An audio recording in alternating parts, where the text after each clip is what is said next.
Let's get on to our predicted lineup. Ange has been speaking in the press conference, and what is the team news going into this weekend? So great news, Mickey van der Ven trained this week and is available to play, so that is really, really positive. Obviously, he suffered from that hamstring injury just before the international break and missed the Fulham game, but thankfully it wasn't too bad, and he is going to be available for this game. Richarlison didn't play any minutes during the international break and had a knee injury just before as well. He also missed the Fulham game, I believe. He came on, didn't he, against Fulham? He did come on against Fulham. Sorry? Richarlison. Yeah, but he didn't play any minutes in the internationals. Ange said he had been struggling with a bit of a niggle in his knee, which is why he didn't play during international break, but he did train today and with a view of being available for tomorrow, so that's really positive as well. But the long-term absentees, Solomon, Sessegnon and Forster, remain unavailable. All right, so I mean, this is probably the cleanest bill of health we've had all season, really. There was that one game where we had one, and then like the next game, everyone got injured again. But I probably shouldn't speak too soon. Yeah, honestly. Wait till after the Luton game. Don't want to tempt those gods, do I? But anyway, let's get into the predicted lineup. 4-3-3 formation as per usual. In goal is going to be Big Vic. Yeah, who else? Pretty easy decision. Vicario obviously has to start, and hopefully he's not too busy in this one. We know Luton like to use set pieces, their advantage, so I'm sure they'll be targeting him. Yeah, absolutely. Right back is obviously going to be Pedro Porro. Look, everyone had a poor game against Fulham, but I thought it was probably Pedro's one of his worst displays of the season, so hopefully he reacts from that. Yeah, he's going to have a tough role because Alfie Doughty is confirmed fit for this game, and he's been a massive player for Luton this season on the left-hand side. He's pretty much their biggest creator when it comes to how many crosses he whips in, how many chances he creates. So Porro has to be wary of that factor, make sure he's not gaining too much influence in the game, because if you allow him... I remember even at the top the game we played against them at Kenilworth Kenilworth Road early in the season, I thought Doughty was giving Porro a real tough time in that game. So Porro's just got to make sure that he's asking more questions of Doughty than Doughty's asking of him. Yeah. Right centre-back, Cuti Romero, and he's going to be coming up against the very aggressive striker they have, Morris. Carlton Morris. Well, at least it's not Adebayo, who's in great form. It could be a front two of Woodrow and Morris, which they've been doing recently, but it also could be a 4-3-3 with Morris up front by himself. Either way, he's a very physical player. He likes to back into his defenders, likes to use his strength. So we just got to make sure that Romero's on top of that situation, not allowing Morris to gain an influence, and basically allowing Morris to get the ball in his chest, hold up the play, and then all of a sudden get Luton up the pitch. Because if we avoid that situation, it's going to be very difficult for Luton to gain a foothold in the game. Left centre-back, we've gone for Mickey van der Ven, but do you think there's a case for Dragoshin to start this game, seeing as we have a quick turnaround to West Ham on Tuesday? There is a case, but I do think he'll go for Van der Ven. If he's said he's available and he's fit, I think he'll probably go for him, just because he's a safety blanket, isn't it? And I think we just feel a lot more comfortable with him in the team. As much as I do believe in Dragoshin, obviously didn't have the best first start against Fulham last time out, and I think there will be a temptation to just rest Van der Ven in view of playing him against West Ham, but I think if Andrew will think if he can play Van der Ven in both games, he'll do it, and I think that's what he's going to do. Maybe he'll give Van der Ven like an hour or something, and then bring on Dragoshin potentially. Maybe if the game's won, yeah. Left back, we're going to go for Destiny Udogie, obviously having a great season this year, and I think he's going to be vital in this game. Yeah, and another player up against Ogbene on the right, who's a right wing back. It becomes a difficult job for our fullbacks when we play oppositions who play with wing backs, because it's always difficult if they play a 3-4-3. Who do you go with? Do you go with the inside right forward, or do you go with the wing back? And that's going to be a decision that Udogie has to deal with, especially with Ogbene, who's very, very quick and has a lot of energy in his legs. And maybe it could be Andros Townsend as well playing on that side. So defensively, I'm sure he won't be worried about the situation, but it's just something to what we'll look out for.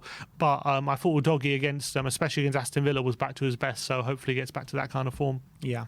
In the 6, we are going to go for Yves Bissouma. It's kind of a shootout between him and Bentancur. Bentancur has been away with Uruguay, playing 45 minutes in the second game, and I think he got about 25 minutes in the first game.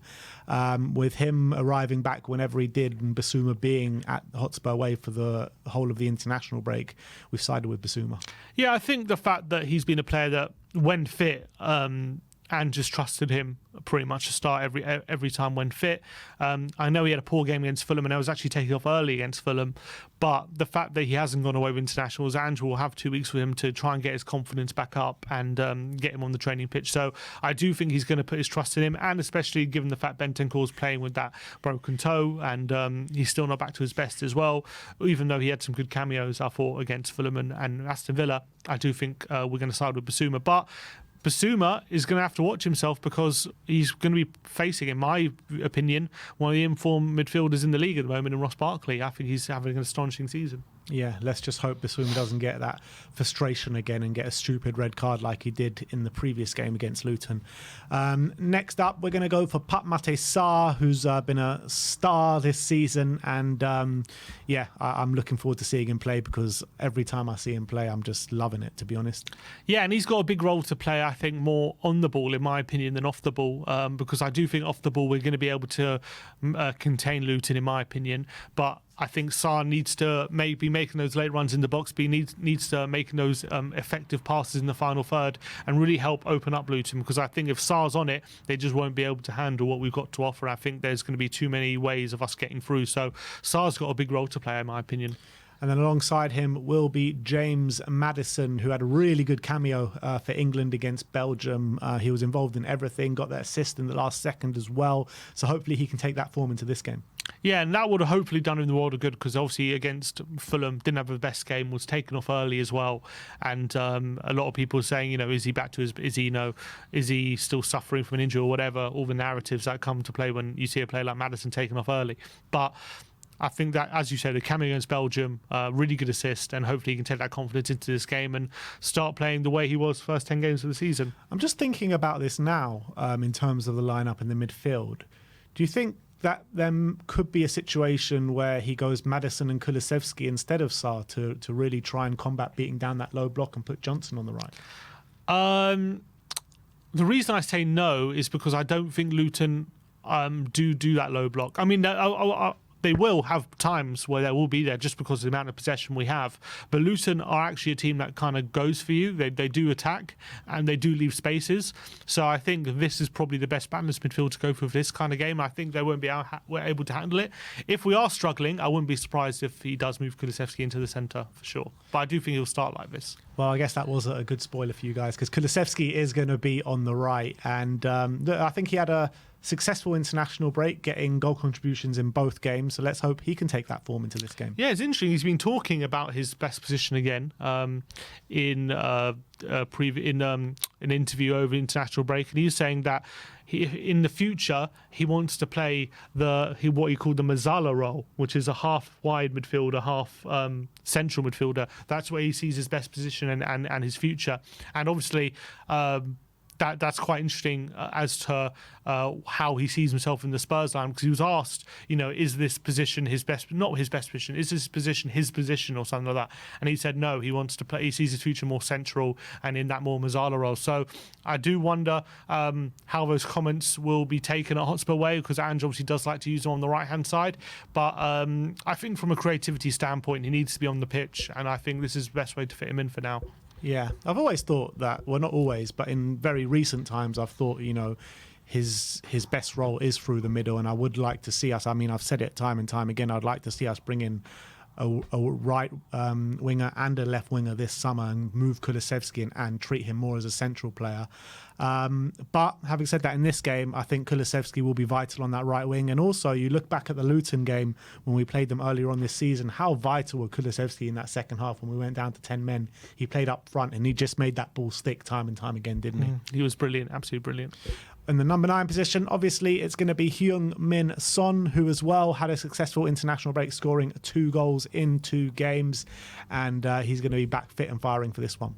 Yeah, he is going to be playing against a back three, so it's not going to be the easiest day for him, but I do think he's going to get some joy. I do think he's going to get opportunities to score, and I'm banking him to get on the score sheet with his unbelievable finishing ability. So I'm happy to see Son in the 9. Obviously, there's a case with Richarlison back fit and the scoring form he was on before he got injured, that maybe he gets the nod and maybe Son out to the left, but we just think that seeing as maybe Richarlison's not 100% yet, Son is definitely the best option. I do think he's our best number 9, so we're going to start him there.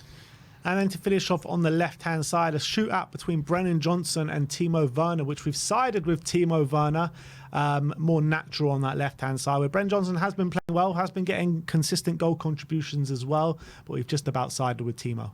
Yeah, another player who didn't go on international duty, and so I've just got a feeling that the fact, again, he's had more time just to be with Ange on the training pitch, and he's had a bit more of a, hasn't had to play the internationals and the stressful games like Brennan Johnson had to play. I think he's going to get the nod in this game, but obviously, yeah, Brennan got the nod against Villa and against Fulham, so I wouldn't completely rule out the chance of him playing, but I just feel like just because international break, Werner starts and then maybe Brennan comes in on Tuesday. All right, well, let's run through that team lineup with you guys one more time. It's Vicario in goal, Pedro Porro right back, Destiny Udogie left back, a centre-back pairing of Kuti Romero and the returning Mickey van de Ven, Bissouma in the 6, Pap Matesar and Maddison in the midfield, Timo Werner on the left, Deki on the right, and Heung-min Son up top. If this is the lineup, what is your score prediction? Yeah, I've gone 4-1 Spurs. I think the injuries to Luton are going to hit them hard.